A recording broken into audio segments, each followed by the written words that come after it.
Então reza, porque o estado de saúde do seu filho é muito grave. A gente não queria que ele partisse, a gente queria ver a recuperação dele realmente.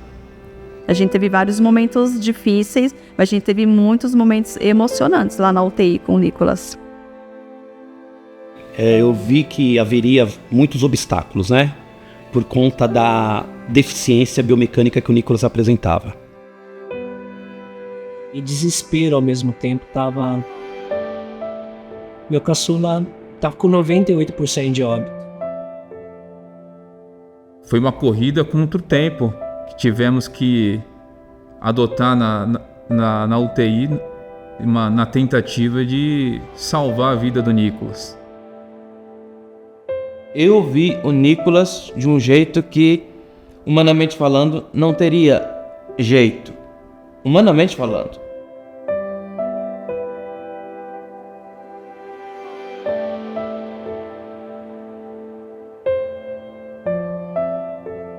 Foi curado, está andando, está falando. Aplauda este grande milagre. Deus abençoe.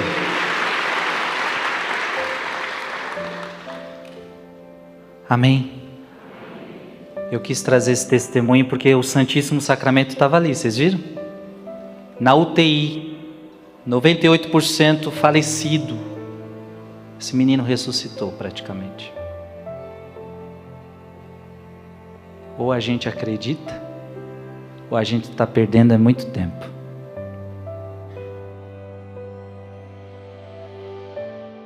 Em outubro de 2019, nosso caçula Nicolas foi picado pelo carrapato estrela. O carrapato estrela, ele transmite uma doença muito poderosa que chama febre maculosa. E essa febre, ela destrói todo o sistema imunológico da pessoa. Nicolas começou a apresentar febre muito alta, manchas no corpo e muita dor. No dia 11 de outubro, quando o Nicolas ele foi internado na UTI, o médico ele saiu e me perguntou se eu acreditava em Deus. E eu respondi que sim. Então ele me disse, então reza, porque o estado de saúde do seu filho é muito grave. E poucas horas depois, o Nicolas veio ser entubado, porque já estava tendo falência múltipla de órgãos e foi necessário a intubação. Eu estava levando minha mãe de volta para Guarulhos e no caminho a Mary me ligou. E eu atendi, ela só chorava. Quando acontece uma situação desse tipo, você já imagina o pior. E ela só falava volta. O Nicolas vai ser entubado. E foi só um tempo de eu deixar a minha mãe e o Júnior em casa. E eu não sei como Deus me conduziu de volta para esse hospital, mas peguei todo o caminho de volta. Quando eu cheguei no hospital, o hospital tem uma rampa. E nessa rampa estava a Mary lá. Os médicos pediram para ela descer porque eles iam fazer vários procedimentos no Nicolas para manter ele vivo. Isso, inclusão de vários catéteres, medicação pesada para o coração, para pressão, enfim. O caso do Nicolas, ele como vários outros, o quadro inicial ele se dá com sintomas muito gerais e que se confundem com várias outras doenças. Então, na admissão dele no hospital, ele tinha um quadro febril com alguns outros sintomas que se confundiam com vários diagnósticos diferenciais, e até se chegar no diagnóstico da febre maculosa, ele levou algum tempo. Quando já houve a suspeita da doença e foi solicitado a vaga para ele na UTI, ele já tinha sinais de comprometimento sistêmico. o que tornou o quadro dele ainda mais grave, né? Ele já entrou para nós na UTI com sinais da forma grave da doença, né? Ele já chegou para nós com sinais de comprometimento respiratório, comprometimento neurológico, ele tinha comprometimento gastrointestinal, comprometimento renal, hematológico, ele tinha uma série de disfunções orgânicas, o que tornava o quadro dele extremamente grave, né, com risco alto de mortalidade. Um casal de primos foi nos visitar nesse dia, que é o Legário e a Joanita. E eles nos abraçaram e falaram: vamos até a capela para rezar. Eu nunca fui muito de rezar, muito de igreja. Mas eu não podia entrar na sala da UTI, mexer na medicação, eu não podia fazer nada. Um sentimento de impotência e desespero ao mesmo tempo tava. Meu caçula tava com 98% de óbito. E na capela, a Joanita rezou um terço. Era sexta-feira à noite, então ela rezou os mistérios dolorosos.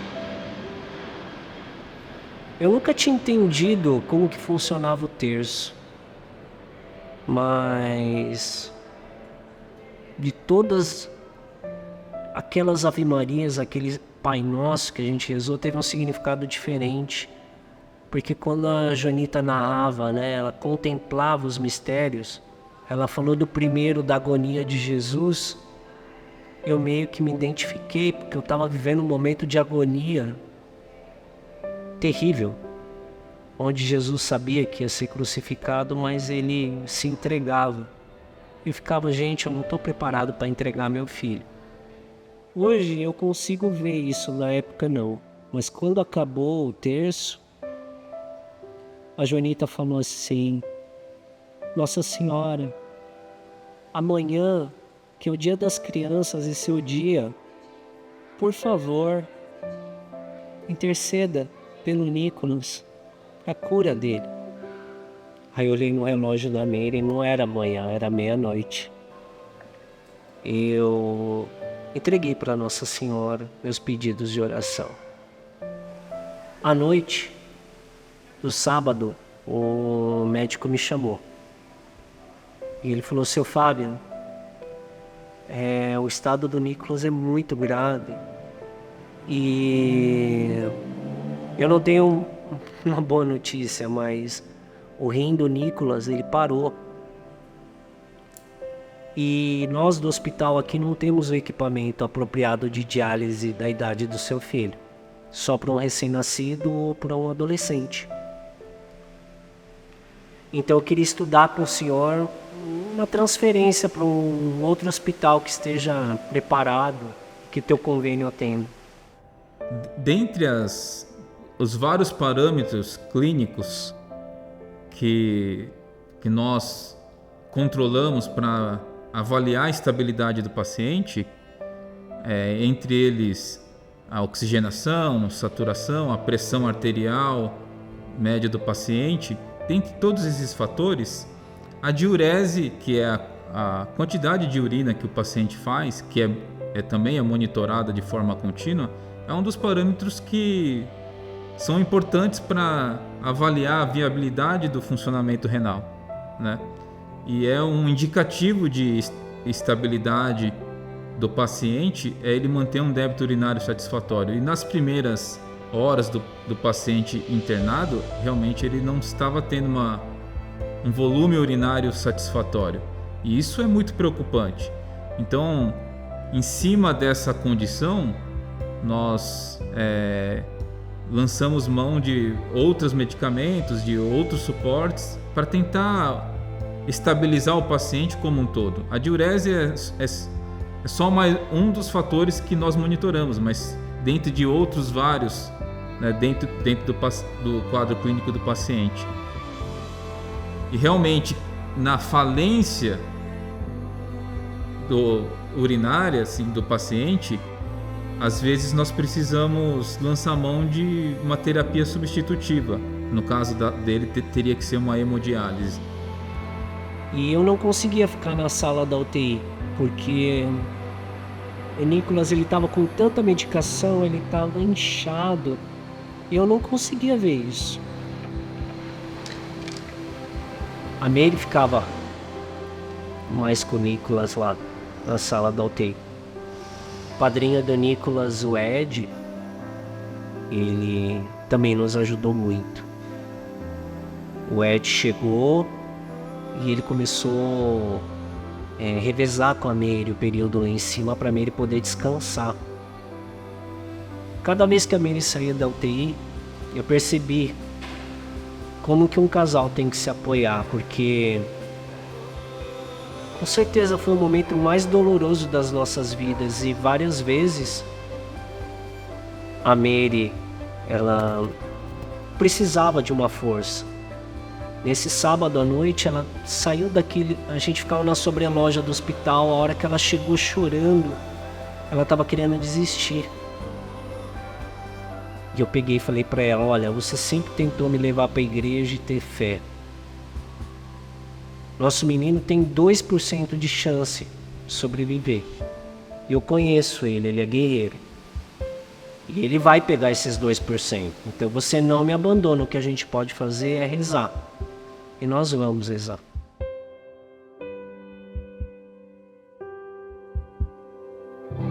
Oi, Nicolas, a paz de Jesus.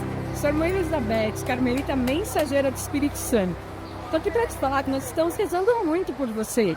E se você está vendo esse vídeo, é porque com a graça de Deus você venceu essa batalha. Nós estamos aqui hoje em Aparecida do Norte, indo para a Canção Nova, para viver o nosso Kairos.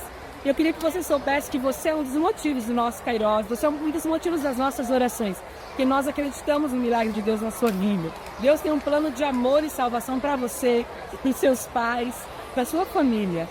Deus é amor, acima de tudo amor.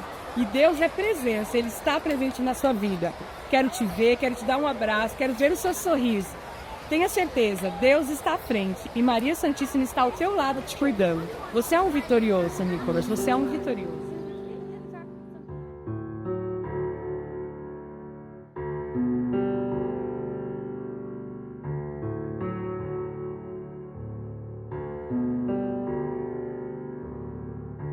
Eu fiquei sabendo do Nicolas, né? Porque eu estava no churrasco na minha casa em um domingo.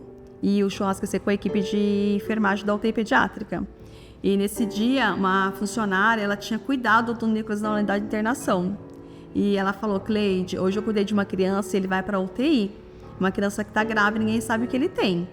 Então a gente vai chegar amanhã, ela vai encontrar uma criança provavelmente grávida, porque eu não achei a criança bem. Ela até relatou que não achou ele bem, a cor dele também não estava muito boa. Na segunda, quando nós chegamos no hospital, aí quando passaram o plantão das crianças mais leves, aí fecharam no Nicolas. E realmente falou: é a criança que veio da unidade, não sabe o que ele tem, estão investigando, a criança está entubada, está muito grave. Naquele momento ele estava acompanhado pelo padrinho, até o Edson. Mais tarde, teve lá o primeiro contato com a Mary, né? Que a gente ficou naquela, como vamos ser recebidos, como receber a mãe. E a gente viu que realmente era uma mãe leve e que falou: olha, primeiro tá nas mãos de Deus, depois na de vocês. Tá para vocês cuidarem. E aí a gente continuou o tratamento até ele ser diagnosticado, para a gente realmente saber qual o caminho a seguir do tratamento. Eu não vi a hora do meu filho acordar novamente e dizer: mamãe, eu te amo. O Nicolas, ele precisou passar todos os dias, foram 48 dias de internação, e a maior parte do tempo ele recebendo sangue, ele recebendo plaquetas, porque o estado dele era grave, ele não tinha reflexo nenhum. Cada médico que passou na UTI, cada fisioterapeuta que fazia o teste do pé para o reflexo, abriu os olhinhos dele, né, com o jogo de luz, o olhinho dele todo cheio de sangue, porque ele estava tendo hemorragia interna. E ele só estava ali mesmo por conta do aparelho. Ele só estava respirando por conta do aparelho. No caso do Nicolas, ele ele chegou com um comprometimento neurológico. Então ele já estava caminhando por um rebaixamento do nível de consciência pela própria doença, né? O suporte ventilatório é até para proteger essa situação, né? Essa questão. O quadro dele estava extremamente grave, não só pelo comprometimento pulmonar, mas pelo comprometimento neurológico também. Mas mesmo assim, durante o período em que ele permaneceu sob ventilação mecânica, sob intubação, ele recebe um suporte medicamentoso para mantê-lo sob sedação e conforto, né? A deterioração neurológica, o estado mais... a prostração é inerente à própria doença. Mas também, para evitar desconfortos e agitações, a gente também mantém o paciente sob efeito sedativo durante esse período de ventilação, né? Ele não fica sem suporte nenhum. Mas para a família realmente é impactante, porque você se depara diante de uma situação onde você vê seu filho entubado, sem contato, né, sem poder conversar com ele está sob efeito sedativo, você vê lá ele acamado, sob vários aparelhos, né? E você fica lá ao lado do seu filho, mas não consegue se comunicar com ele. Então isso traz uma experiência realmente, geralmente a gente percebe que isso é muito impactante para os pais. Ver o filho numa situação assim, né? De suporte ventilatório invasivo, sedação contínua, é uma angústia que traz para os pais e uma incerteza da evolução e do prognóstico, né? Então é muito impactante realmente. Olha, na UTI eu estou há quase 20 anos aqui no hospital. Nunca teve uma febre maculosa. Eu não me lembro. Mesmo em UTI adulto e UTI pediátrica, a gente tem vários diagnósticos da pediatria. Febre maculosa, o Nicolas foi o primeiro. Então a gente ficou febre maculosa. O que é febre maculosa? É a doença do carrapato. O carrapato vai lá e pica. Eu, que fui criada na roça, no mato com os meus irmãos, a gente vivia cheio de carrapato. Carrapato dentro do umbigo, na orelha, no couro cabeludo. A minha mãe vinha, tirava, matava e a gente nunca teve nada. Mas aí a gente foi descobrir febre maculosa, aquele carrapato estrela, um carrapato diferente, né? Dá em determinadas áreas. E a gente ficou besta, até na minha família, porque febre maculosa, doença do carrapato, era para os filhos da minha mãe todos estarem mortos, se fosse o caso, né? Porque a gente vivia cheio de carrapato nas férias escolares. E a gente ia para Minas, no meio do mato, tirava carrapato, tudo que é lugar do corpo, e a gente nunca teve nada. E o menino foi picado por um carrapatinho só. Como os tempos mudaram, né? Como as coisas evoluíram, né? Talvez algumas para pior, né? E foi aí que a gente foi descobrindo que é febre maculosa. É uma doença que é notificada. E não tinha tantos casos. Depois de um tempo que foi descobrir que outras pessoas estavam doentes, que também teve febre maculosa. Casos muito graves também, como o dele. Outros não tão graves, porque descobriram muito rápido. Mas a gente não tinha conhecimento. Na UTI, para nós, foi a primeira experiência. E eu? Ni, é do papo? Da mamãe. Do papo. Da mamãe. Do papo. Da mamãe. Nicolás. Do papo. Da mamãe. Da mamãe. Do papo. Da mamãe. Do papo. Da mamãe. Nicolás. Da mamãe. Papo. Da mamãe. Papo. Da mamãe. Papo. Da mãe. Papo. Nesse sábado, o Ed ficou com o Nicolas e eu fui para casa da minha tia, que ficava do lado do hospital, para tomar um banho e tentar descansar um pouquinho. Mas ninguém descansa, ninguém dorme. E quando eu deitei, eu olhei para cima da cabeceira da casa da minha tia e tinha uma imagem de Nossa Senhora Aparecida. E de uma certa forma, ela conversou comigo. ela me pediu, ela falou, me leva que eu preciso ver o Nicolas. Eu peguei, tomei um banho, pedi a Nossa Senhora para minha tia e peguei um Uber até o hospital. Eu subi a rampa, eu subi elevador e andei todo aquele corredor até a UTI pediátrica. E eu toquei a campainha, abriu a porta, a enfermeira olhou, eu estava segurando Nossa Senhora. E eu falei, eu tenho uma visita pro Nicolas, eu sei que tá fora do horário, mas ela fez questão de ir visitá-lo. Ela pediu autorização pro médico-chefe e o médico autorizou. A hora que eu entrei no box, o médico-chefe estava visitando o Nicolas. E a Mary estava lá também, sofrendo bastante. E eu ergui a Nossa Senhora pro Nicolas. E eu falei, Nossa Senhora, passa na frente. Dá o que esses médicos precisam para curar meu filho. Por favor, pede para Jesus não levar meu menino. Curar ele, Nossa Senhora, passa na frente do que a gente não pode fazer nada. O Dr. Fábio, o chefe da UTI, ele me chamou e a expressão do rosto dele mudou, né, mãe? Sim, ele era muito devoto de Nossa Senhora Aparecida. E a hora que o Fabinho entrou com a imagem de Nossa Senhora, a fisionomia dele mudou completamente. Esse dia da imagem foi bastante marcante. Eu estava de plantão, estava lá à beira-leito cuidando do Nicolas, quando de repente me deparei com o Fabian entrando na UTI, carregando a imagem da Nossa Senhora Aparecida, assim, aos prantos, e entrando na UTI e pedindo pela cura do Nicolas. O que eu posso dizer, assim, eu particularmente, nem sem saber disso, eles não tinham essa informação, mas eu sempre fui muito devoto de Nossa Senhora, coincidentemente ou não. Sou filho de Aparecida, minha mãe chama Aparecida, eu cresci muito sendo devoto a Nossa Senhora da Aparecida.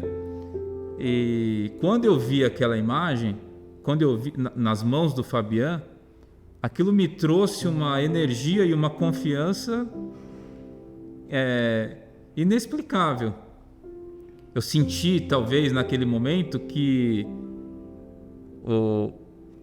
entre aspas, o milagre poderia ser feito neste caso. E graças a Deus aconteceu. Eu falei, olha, doutor, o que você precisa? Ele falou, o Nicolas precisa fazer xixi. Eu olhei para a imagem de Nossa Senhora, eu falei, Nossa Senhora, o Nicolas precisa fazer xixi. E quando foi 10 horas, que é o horário da visita, eu subi. A hora que eu toquei a campainha, a enfermeira abriu a porta e ela tava com um sorriso tão lindo, espantada. Ela falou, Nicolas fez xixi, mais de meio litro da parte da manhã. Naquela hora eu sabia que a gente tinha recebido um milagre. Estava sendo até avaliada pelo hospital a condição de se instalar hemodiálise sim no paciente, mas no fim ele não precisou. Ele respondeu, assim, diria que aos 45 do segundo tempo, ele, depois de várias medidas que foram tomadas, e aí que eu falo, entra aí a fé da família, assim, muito em função de tudo que foi feito também, mas muito em função do ambiente de fé, acho que da família, ele começou a responder e a diurese melhorou. Isso foi um dos aspectos que me deu um pouco mais de tranquilidade. A alegria tomou conta, o Nicolas continuava com 98% de óbito. falência múltipla de órgãos, choque sepsético, tanta coisa que eu nem sei dizer o nome mais. Mas aí à noite o Nicolas fez mais 880 mililitros de xixi. Isso no dia de Nossa Senhora Aparecida. Deus abençoe. Eu quero com esse vídeo desejar toda a bênção de Deus para sua família, viu? E pedir toda a saúde ao Nicolas. Que Deus visite o Nicolas nessa hora, o seu filho. Deus vai fazer milagres na vida dele, viu? Deus abençoe você, Deus abençoe sua família. E a um dado momento, eu recebo uma ligação da Mary me dizendo que o Nicolas havia ido para o hospital e pediu oração. O fato é que, independente da época, o que eu me recordo é a força da comunidade, o carinho da comunidade e a oração da comunidade para com a família, e de modo especial para com o Nicolas. E todos os dias, a Meire falava comigo, quase todos os dias, aliás. E eu perguntava também, como está o Nicolas, até fechar o diagnóstico do que ele tinha. Obviamente todos fomos pegos de surpresa diante do fato e por ser uma criança, nos tocou demais. E a comunidade também ficou muito tocada. E nós intensificamos as orações. Isso mostrou, o Nicolas, ele uniu a comunidade mais ainda e fez com que nós acreditássemos mais ainda que milagres existem. Além da força natural, além da força humana, mas depende exclusivamente de Deus. É um mistério. Não sabemos porquê, mas é um mistério. Mistério. Se vive, não se explica. E não é da nossa vontade, nós pedimos um milagre. Mas quem decidiu o milagre foi Deus. E eu acompanhei toda a história, acompanhei toda a família e fiz questão de estar presente. Até quando ele teve alta, sua primeira alta, para voltar à sua casa. Lá eu estive, em nome da comunidade, lá eu estive presente, rezando com os pais, dando esperança, porque eu vi o Nicolas de um jeito que, humanamente falando, não teria jeito. Humanamente falando. Eu olhei para aquele garoto, fiz a oração, ministrei a unção dos enfermos, mas no meu coração, de humano, dizia: ele vai ficar com uma sequela muito forte e muito grave. Até a enfermeira comentou um pouco isso comigo. Eu disse: para Deus nada é impossível. Fala aí, meu amigo Nicolas Noda, tudo bem? Aqui é o Marcão, ex-goleiro do Palmeiras. Tô sabendo que você tá internadinho aí, tô mandando esse vídeo pra te falar que tô torcendo pela sua recuperação, tá? Força aí que logo logo você tá bom e vai estar em casa, tá bom, Nicolas? Fica com Deus aí, melhoras rápido, tá? Beijo! Olá, Nicolas, aqui é o Lioto, quero mandar boas energias para você e dizer que primeiramente você já é um vencedor. Você está se recuperando, né? Tá indo muito bem a sua recuperação. E eu acredito que você possa continuar treinando seu karatê. Isso vai lhe ajudar bastante, não só na parte técnica, no lado físico, mas também no lado emocional. Isso é muito importante para que você possa continuar firme em busca dos seus objetivos. Continue estudando, respeite seus pais. Um grande abraço. Fala, Nicolas. E aí, tudo bem?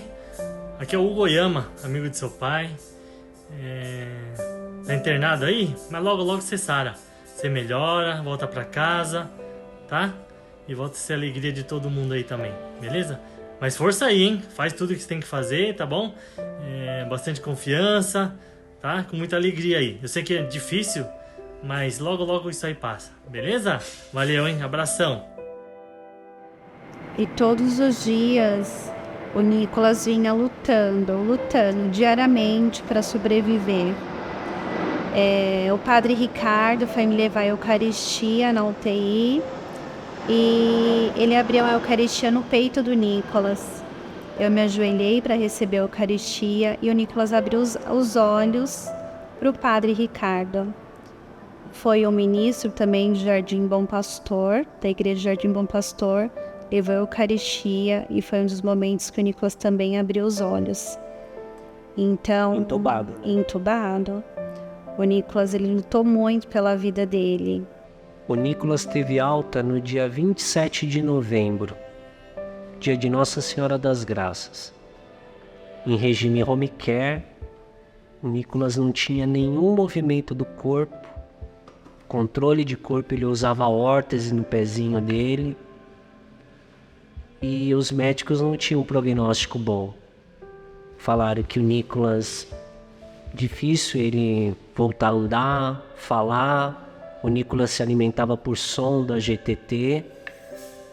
E começou uma outra luta de reabilitação do pequenininho.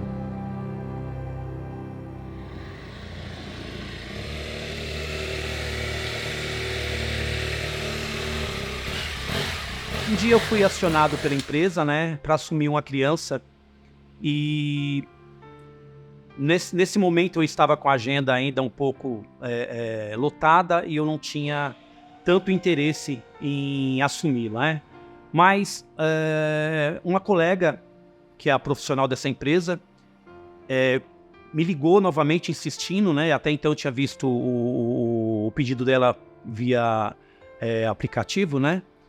E ela me ligou e falou assim: olha, Márcio, eu gostaria que você assumisse essa criança, porque é uma criança que precisa de além de tudo, precisa de uns cuidados mais especiais por conta do tempo de hospitalização e por conta do HD, que é a doença de base dela, né?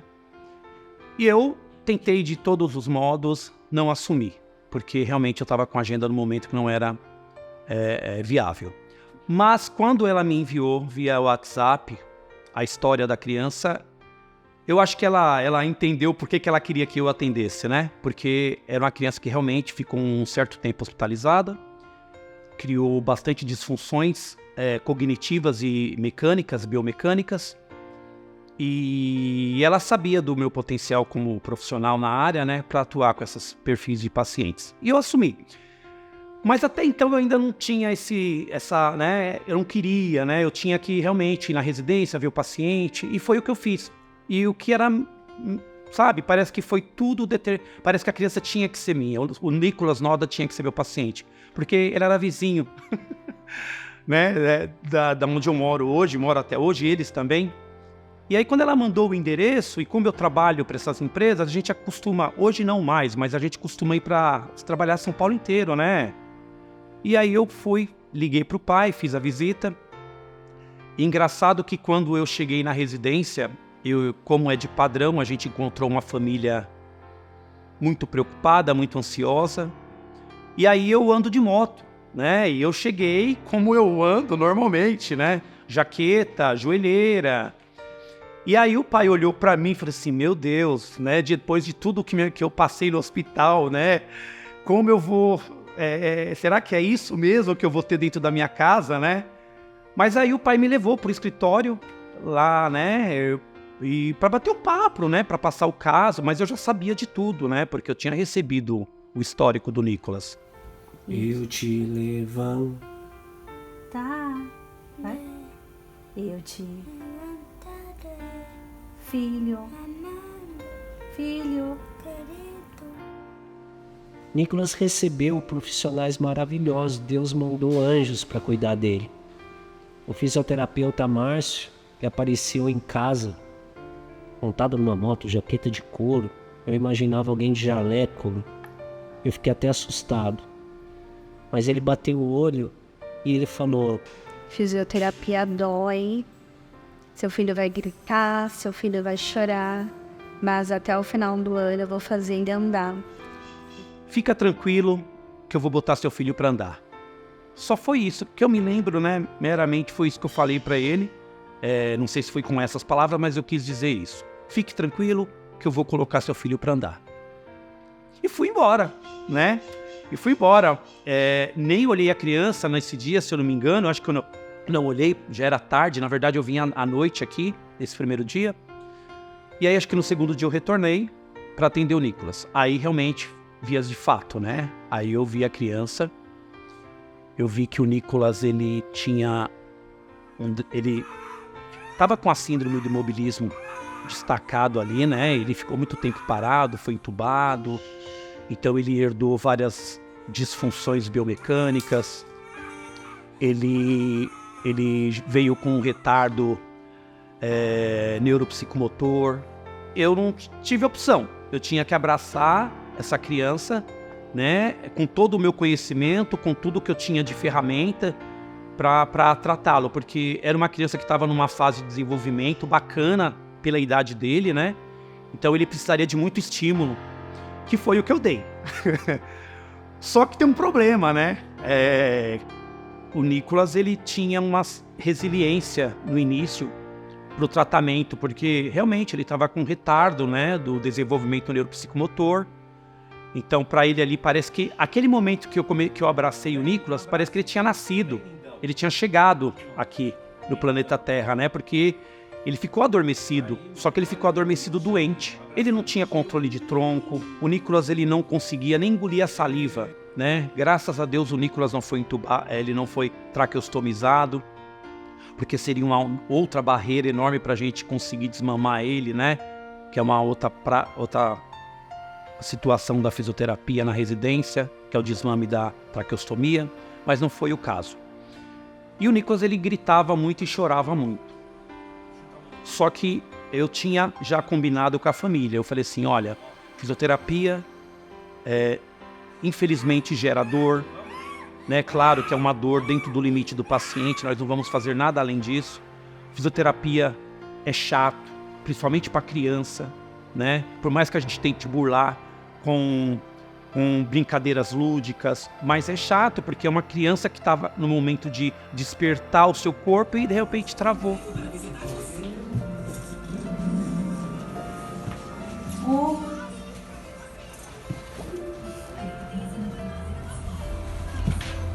Dá passinho?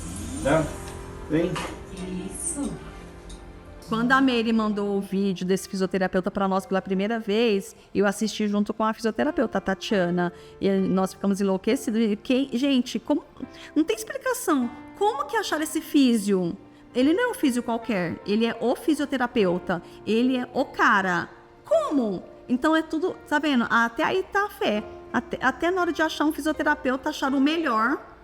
Um cara massa, um cara bacana, um cara que se envolve. Parece que ele já conhecia o Nicolas há anos. É surreal, gente. É surreal. Aquele fisioterapeuta, ele fez toda a diferença na saúde do Nicolas em casa. Ele fez toda a diferença, com toda certeza. Tira medicamento, tira tudo. Deixa só o fisioterapeuta, porque ele realmente... É Márcio, né? Acho que é o nome dele. Ele fez a diferença na vida do Nicolas. Olha, ele tá de parabéns. Eu fiquei muito orgulhoso com o Nicolas pela recuperação que ele teve. Eu sei que o meu trabalho era não só como o meu, como o trabalho de toda a equipe domiciliar, né? Dos cuidadores, das fonoaudiólogas, do meu trabalho como fisioterapeuta e a fé da família, a aceitação que eles tiveram com a gente, com a equipe dentro de casa, né? Porque não era fácil, o dia a dia era um sofrimento. O Nicolas, ele realmente veio muito debilitado, só quem participou entende, né? Viu como que foi e deu muito certo, foi um milagre. Foi um milagre, eu estou muito orgulhoso de tudo o que aconteceu, de ter passado por essa família, de ter assumido o Nicolas, né? De ter percebido a importância que nós, profissionais hoje da área, consegue trazer para esses pacientes domiciliares. Vamos lá, sozinho agora, sozinho. Tem que ser. Quer ficar do lado dele. Vem? Vem, princesa. Olá, amor. Vem, Sakura. Vem, Sakura.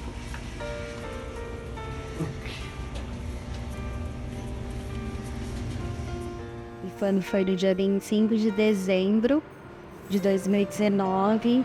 O Nicolas estava entrando com o menino Jesus na cadeira de rodas, no Santuário São Judas Tadeu, e dando seus primeiros passos dentro da igreja.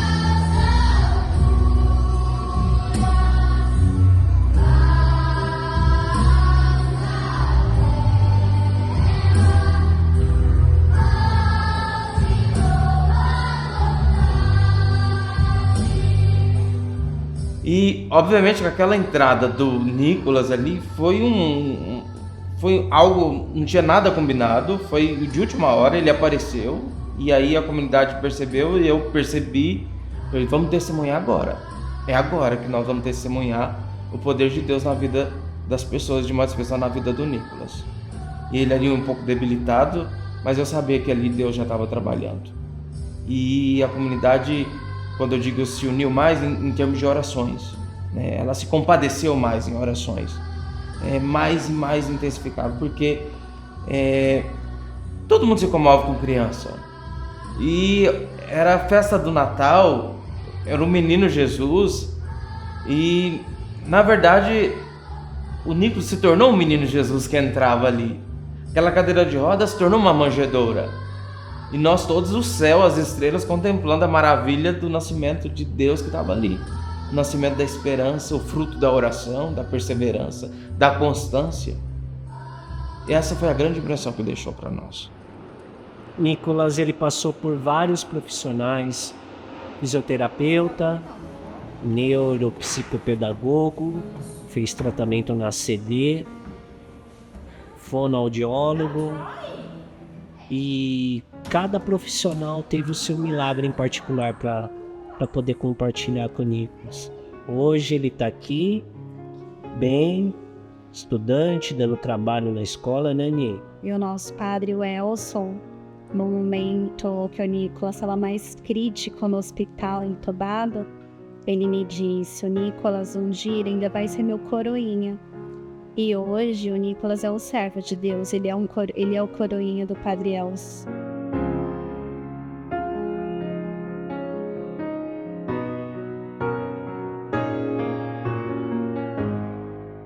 Conta pra eles quem que tomou conta de você quando você estava dormindo. Jesus, Maria do Manto Branco e uns anjos. E você tá bem hoje? Uhum. Gosta de ir pra escola? Nem ferrando.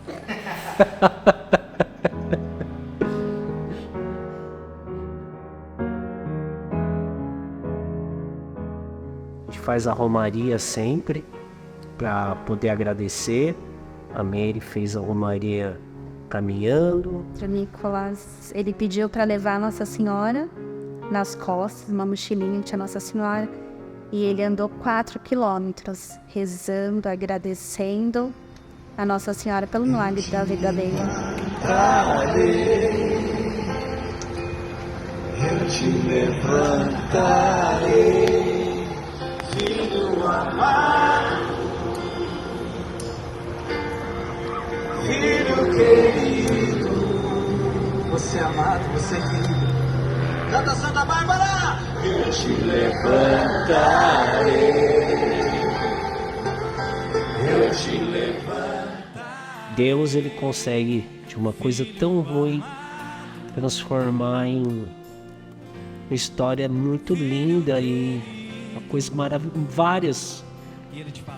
Eu não sei se a gente está contando um ou vários milagres, porque cada profissional que passou com o Nicolas, cada momento foi um milagre. E hoje ele anda, ele fala, ele vai pra escola, ele faz judô, ele faz educação. E nunca desista, nunca perca a fé, porque Deus pode fazer o impossível acontecer. Nicolas tinha apenas 2% de chance de sobreviver, e ele agarrou esses 2% e ele está aqui hoje para testemunhar esse milagre. Filho amado, Deus está te levantando. Agora, no dia 9 de fevereiro de 2024, o Nicolas, ele deixou de tomar o único remédio que ainda restava, que era para ele não convulsionar, e nesses 4 anos e 4 meses ele nunca convulsionou. E nós fomos até Aparecida, na casa da mãezinha, para poder ele tomar esse último remédio e agradecer a Nossa Senhora por sua intercessão e agradecer a Deus por tudo tudo que ele fez na vida do Nicolas, a obra que ele fez na vida do Nicolas e vem fazendo. Oi, pessoal! Hoje eu tô aqui para tomar meu último remédio. Que abençoe todos vocês que rezaram por mim.